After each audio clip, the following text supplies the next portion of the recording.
Operation Peace Spring has begun, but many members of the U.S. Congress are at odds with President Trump, thinking that he actually gave a green light to the Turkish incursion. As the political debate continues here, the Turkish military is trying to establish a safe zone along its border.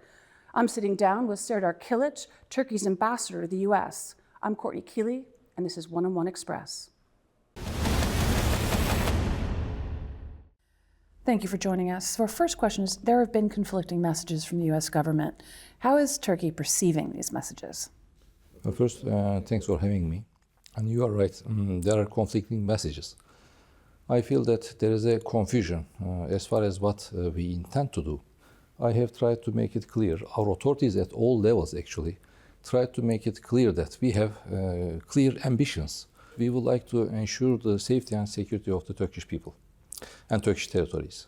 Second, we would like to establish long-term and durable stability and security in the region, and in particular in northeast Syria, and we would like to preserve the territorial integrity and political unity of Syria.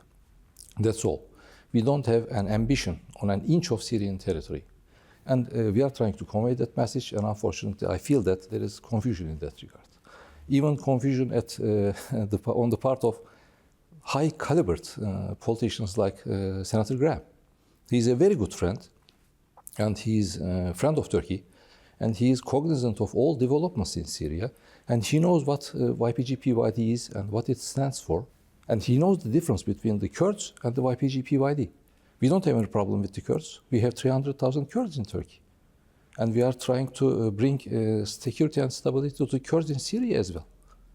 But unfortunately, he is making references to Turkey's slaughtering of the Kurds.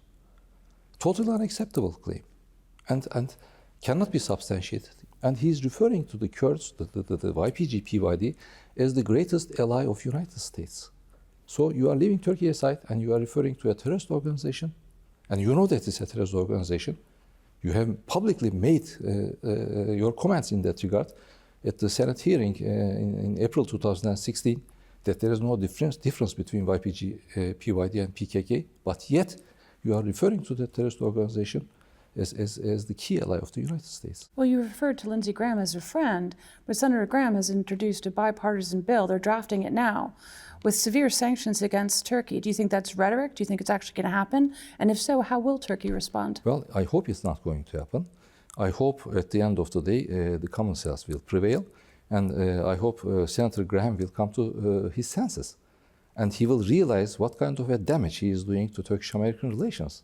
And then yesterday, President Trump said at the White House, he referred to the PKK, but it was unclear what he was referring to. What was your interpretation of that? Well, I mean, he knows what a mistake it was to associate the United States forces in Syria with YPG-PYD. YPG-PYD is a Kurdish organization, but it doesn't represent the Kurds, like Daesh. All the members of Daesh are Muslims, but they do not represent Islam.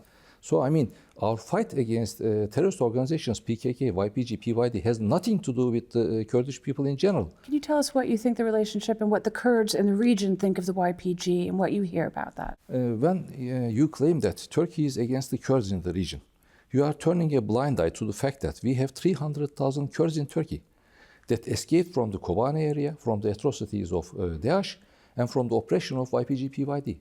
Not a single Kurdish family could be able to return to the areas that are so-called liberated by YPG-PYD and dominated and controlled by YPG-PYD nowadays. Why? Because they are trying to change the demographics and the political nature of those cities and towns. The YPG-PYD elements, we have credible evidence in that regard.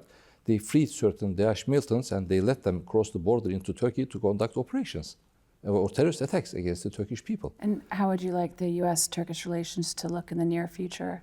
Turkey needs United States, but United States needs Turkey more than Turkey needs United States. If you are after preserving United States security interests in the region, then you need a credible ally. And that credible ally is not YPG-PYD, it's Turkey. We need each other, and we should refrain from taking actions or making statements which will be detrimental on that important alliance relationship between the two countries. Thank you again Thank so you. much for your time.